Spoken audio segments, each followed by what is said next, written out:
And today I'm zooming across the globe, 12 hours away from here, not by flight, but by time difference. And I say welcome to Duke Ah Moo. Duke, where are you and what do you do there? Hi, Nils. Duke Ah Moo here. I am in Hawaii and I work for Hilton. And out here, I lead our commercial teams for Hawaii and French Polynesia. Excellent.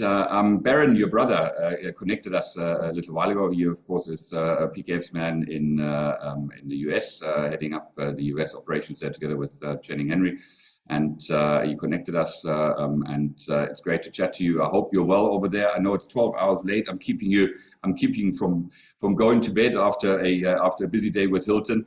But we wanted to talk about something close to our heart, but also close to your heart. And June is Pride Month. What does Pride Month mean to you? Pride Month is special in that if you trace the roots back to where it originated, it was back at the Stonewall Inn in New York City, which was a gay bar. And in 1969, in June, there was an uprising, and the uprising was because the bar did not have a liquor license, because you could not serve gay people in the bar with a liquor license. So they went without a liquor license and had a safe place for people to gather. Because of that, the police targeted that bar and would often raid it and arrest the patrons and beat the patrons. And on that night, on June 20th, 1969, the patrons had enough and the community had enough and went out and protested with over 1,000 people in the streets and just stood up for themselves.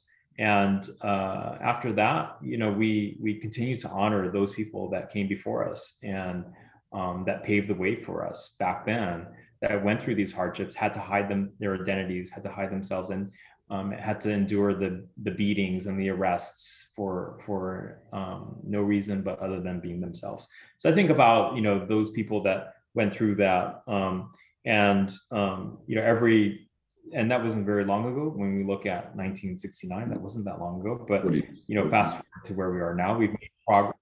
Yeah, we've made progress, but we still have a long ways to go. So for me, Pride means honoring those that helped us get to where we are today, and made in making progress, and also remembering how much more we have how much more progress we have to make in the future. So you said that they connected, I wasn't aware of that, they connected the liquor laws or the licenses with the fact that, with gays. So you were not allowed to serve gays when you had a license. Unthinkable. That's right, yeah. Unthinkable what people come up with. Now you joined Hilton. Is there a connection? And it's a bit of a not a loaded question, but I mean I know roughly the answer because we chatted. But I find it very interesting. You being gay and joining Hilton, is there what is the connection? Why was it Hilton? I mean, you've got masses of years of experience and done a lot of stuff, but you chose to work with Hilton. Why is that? Nils, when I was interviewing for this job 6 years ago, I interviewed with a lot of our senior leadership, including the president, and I was very open about my sexuality and made reference to my husband multiple times throughout the interview, made reference to my being gay. And not one of the 7 or 8 executives that I interviewed with batted an eyelid. They just kept on going with conversation. And it was as if, that was a normal thing at the company. And I can assure you that 6 years into the company, it is a normal thing to be able to express yourself and be your authentic self and feel included. So it was a great decision, and I can't say that was the same in other companies that I worked for necessarily, but with Hilton, it started from that first interview. Yeah. Now that to me sounds like culture, company culture, and company culture usually. Like it or not, I mean, it's often driven from below, but it really is directed and influenced from the top down. And Hilton is a a massive company. Thousands of people work with and for Hilton. How do you, because you're in a leadership position with Hilton as well, so you're also doing your bit over the last few years, how do you drive this culture down so that it really gets to the masses, the various ranks of staff that work in a hotel? Because you need to have everybody in it. It's not a question of just a couple of people. How do you manage that? So our CEO and president, Chris Aceta, it all starts at the top, and he's very focused on our most important key strategic priority, which is lead with culture. And if you ask any of our senior executives, what is Hilton focused on? What's your priority? They'll all say it's our culture. And because of that, our president and CEO and down have created this culture where it's inclusive, it's engaging, everyone feels like they have a voice, and it's just a fantastic way for our employees to feel. And without that focus on our culture, and I don't think it would be the same company. I don't think we would be able to feel inclusive. I don't think we'd be able to feel diverse. But it all starts at the top, and there's not one person that feels differently that our culture is not important, or that doesn't need to be the most important aspect of our company. We all feel that way.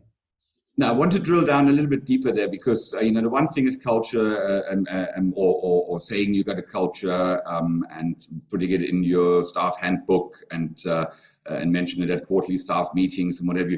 But what are the engagements to really get people to understand what's going on, to really embrace it? Because often we go to companies, we work, and yes, we say thank you very much, sir, no sir, three bags full, sir, and we accept what we have to do during that time. But the culture, and in particular when we talk about the subject that we are speaking about right now, that should be taken outside the workplace as well. I mean, I need to leave the workplace and have that conviction that there is nothing to be, the kind of inappropriate jokes that are often, or still are often made, and what have you, and innuendos and what have you. You want to overcome that, and that you don't overcome with a few lines in a handbook.